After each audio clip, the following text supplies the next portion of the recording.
recovery is one of those things people really take for granted. You shouldn't take it for granted, though. I mean, I get that you want to train every single day to get that physique, do that thing. But I mean, to do that thing, in order for you to achieve that goal, some form of recovery is necessary. Why do I say that? Because I know that you want to train. I know that you're driven. You want to get there. You really, really want to get there. You're eating right. You're doing all that shit. Or maybe you aren't because you're not tapped in yet. But what am I trying to say?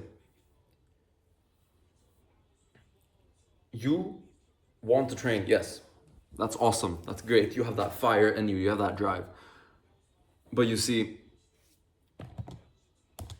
shut up.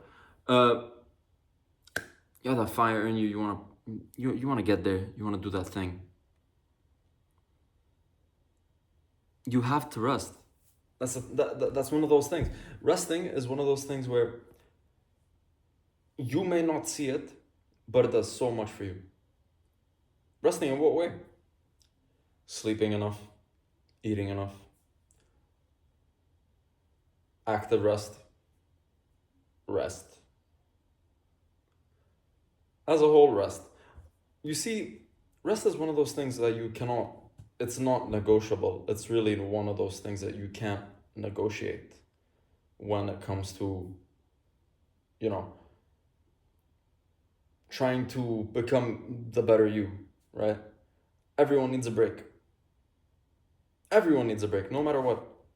You can't keep running a car on full capacity, can't redline a car forever. Eventually, it will break down. You have to let off the gas a little. You have to let off the gas just a bit. Just a bit for you to go at a steady pace. Go at a steady pace. There will be times where you want to, go for a sprint and you say, okay, yeah, for these 3 months, I'm gonna fuck it. I'm gonna fuck all of it. I'm gonna lock in. Okay. When you say, I'm gonna do all that, okay, that's fine. But where do you account, your human body? Because again, you're not a god, are you? Where do you put into perspective the fact that you are flesh and bone, where your body requires rest. You need rest. You really, really I cannot stress this enough. You need rest for you to grow. Why? Because the muscles in your body need to recover. But recovery doesn't mean, yeah, man, I go into the gym, I do chest. Next day, I do chest again. No. What are you on about? There are, obviously, in the lifting sense, there are some muscles that tend to grow more under intense volume. But those are fast twitch muscles, those are different. That's a different thing. I'm talking about rest as a whole. Rest as a whole should be taken as in a holistic sense, I mean, you eat well, you have great sleep, you have great overall,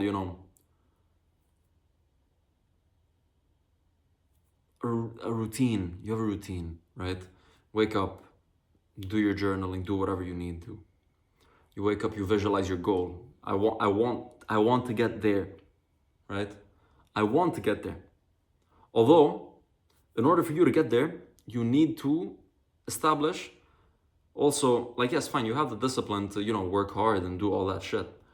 Although you need to have also the discipline to be like, okay, today I'm gonna take it a little easier on myself, to allow myself to replenish, all the stuff that I've lost across the week, whether it's food, sleep, rest. You really have to dial in when it comes to that.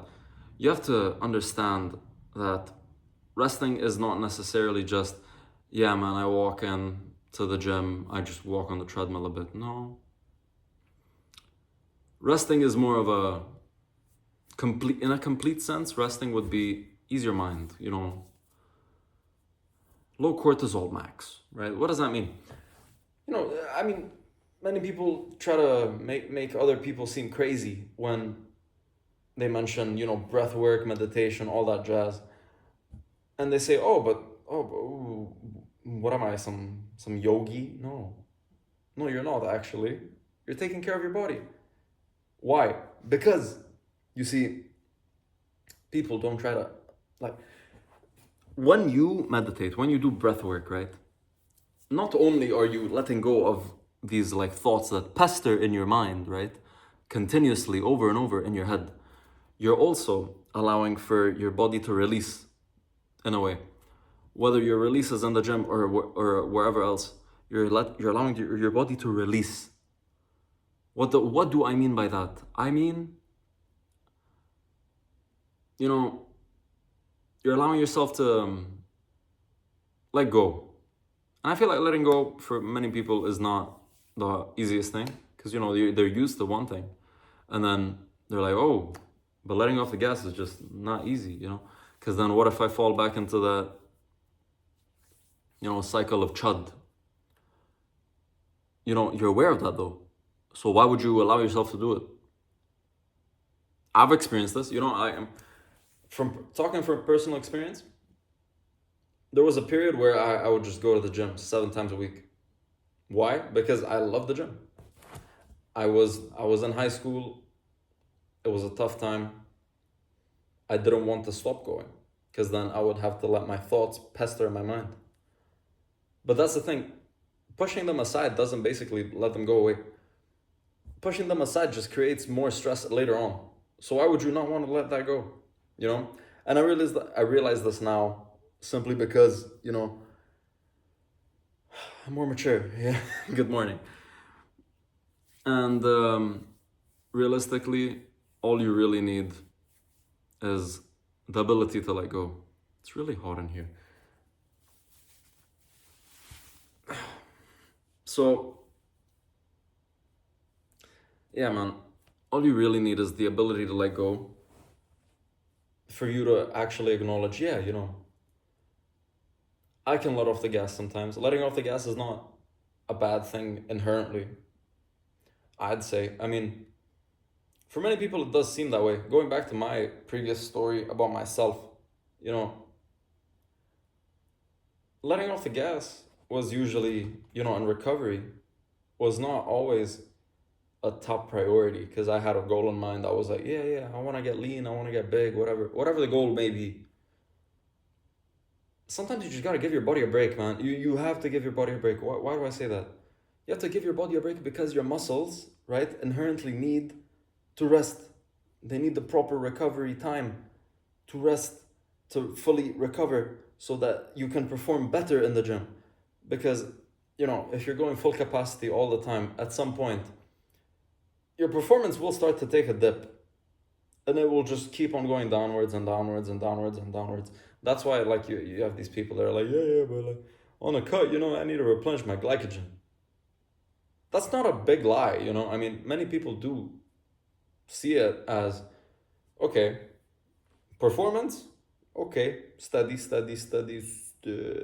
not really steady, going down, and then boom, you hit a plateau, and now it's like, oh, I feel like ass, I feel like donkey dick balls, not optimal, suboptimal. Eat a bit more carbs, train a little more, do some more cardio so that you work all that shit off. Whoa, what's this? We're noticing a trend upwards. Oh, okay, awesome, back on track. You see, many people tend to phase out that, after those 3 weeks where you're just fully locked in and you're fully just hammered in, you're there, you have tunnel vision, you're like, I see the goal, I can see it. And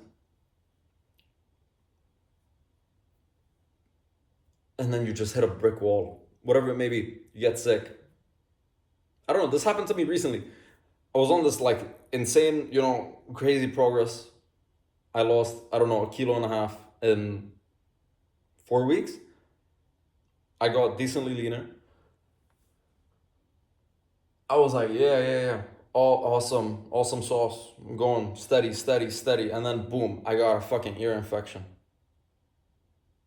And then boom, massive dip. Now, I decided to take the past, I don't know, 4 or 5 days off simply because I allow myself and my body to heal, right? As you can see, I still got the cotton because I'm still on that medication. Because I thought about it today. I was like, man, I should really go to the gym. I really want to. I don't want to get fat. I don't want to lose that progress I made. But you see, it's not inherently losing the progress. It's more about the stuff you do outside the gym that basically maintain, right? So I haven't been eating as much most of the time just because I was in so much pain that I couldn't eat. But you see,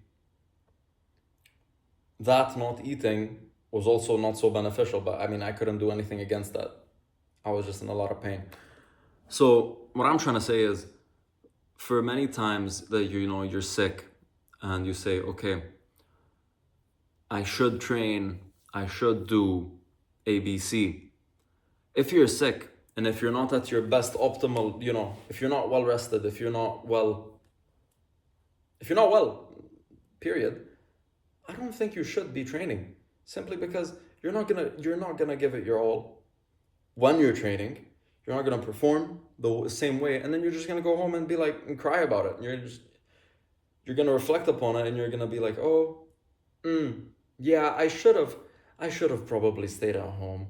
I mean, going training didn't really benefit me in any way. If anything, it made my condition worse. So that's why I took some time off. Not a massive amount of time off, but I mean, some time off is not always bad inherently, I mean, see this little bit of pudge. It happens, man. In a week, this will be gone, And if it isn't, shoot me, bro. Sue me. I don't care. I know it'll be gone. 2 weeks time, it's gone. Maybe not a week. 2 weeks, yes. Because I'm still, I don't want to risk going back and making my condition even worse. Then having to go to the doctor, and then for the doctor to tell me, oh, you fucking idiot, why'd you go? And I'll be like, oh, because I'm locked in. I'm locked in, doctor. And then the doctor slaps me across the face and tells me, oh, you big idiot, you silly baboon. What are you doing? Going training if you're not at your most optimal, well rested, not ill state. And it's just one of those things, man. It's just one of those things where you say, okay, yeah, I probably shouldn't have. Woulda, coulda, shoulda, but you still did it. And essentially, it's just horrendous for you because now you're sitting at home, feeling even worse than you did before, all in pain, all sore, because not only was your body trying to fight off, something else that was within your body, it's also trying to fight off whatever recovery that you decided to stack on top of the recovery that you already needed, right? So make that make sense. Why would you train when you're sick? I don't know. Obviously, if it's like a cold or something, yeah, fine, bro, we'll work through it, you fucking pussy. But if it's something else more serious, I don't know, you have diarrhea. I understand. You're dehydrated. You can't give it your all because every time you clench, you feel like you're gonna shit yourself. I get it. Stay at home. Shit your guts out. Drink some water. Have some potassium. Strengthen all that shit back up. Go back. 3 days. 3 days are not gonna kill you or make you obese, man. Unless you're eating like absolute dog shit, which is probably the reason why you got diarrhea in the first place.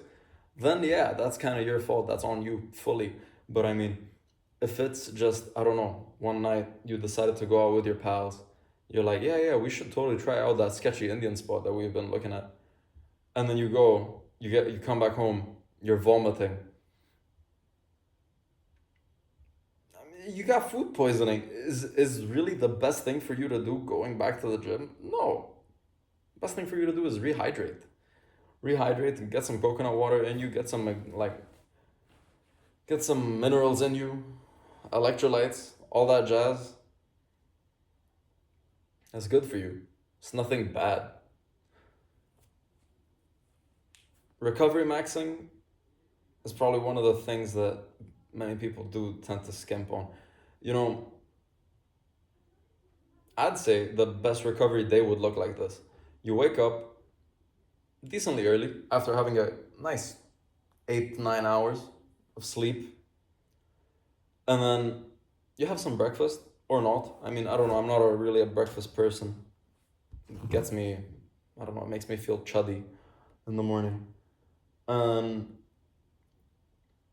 you go on about your day. You do some journaling. You do something that's good for you. Go out on a walk. Enjoy the sun. Better yet, if you're in a city with a beach, go to the beach. Go to the pool. Enjoy the sun, if you can. Come back home. If you're at the beach already, fucking great. Go for a swim. Go on a run. Go on a run on the beach. Enjoy the sun while you do that. Come back home. Have a nice replenishing meal. Read a book. Spend some time with your loved ones. There's not much else to it. You know, recovery is also a mind thing. You can't always force your mind to be in a box. Always there in a box where you're always just locked in, and it's impossible for you to think about doing something else that's, you know, leisurely, because you're like, oh no, but bro, I'm locked in. No. Sometimes you gotta enjoy the wonders of life, like, you know, the outside, instead of always working on that fucking computer of yours. Life is not always about work, bro. You gotta enjoy it. But you also, obviously, there's levels to this shit. You gotta challenge yourself, but also you have to allow yourself to enjoy, you know, the fruits of your labor. So obviously, if you've worked nothing, obviously, you don't deserve nothing. But if you've worked this much, you probably deserve some kind of rest at some point, you know? Think of it as a vacation. Think of it as a deload week. I got big into deload weeks around when I started watching this one man called Max Taylor. And he was one of my bigger inspirations when it came to the gym when I was younger. You know, I mean, it was ginger, so it was like, oh, yeah, twin him. But like, I don't know. I just saw it more as yeah, it makes sense to let my body rest. This is nice, you know. I let my body rest for a week, and then when I get back into the gym, I'm fully replenished. I'm back and ready for action. And obviously, you don't take a deload week every 2 weeks. No, take a deload week. I don't know, every 3 months. Obviously, with rest in between, because otherwise you're an idiot. You're an idiot if you're not doing that. But anyway, let's not get too ahead of ourselves. Do shit you enjoy. That's it for me.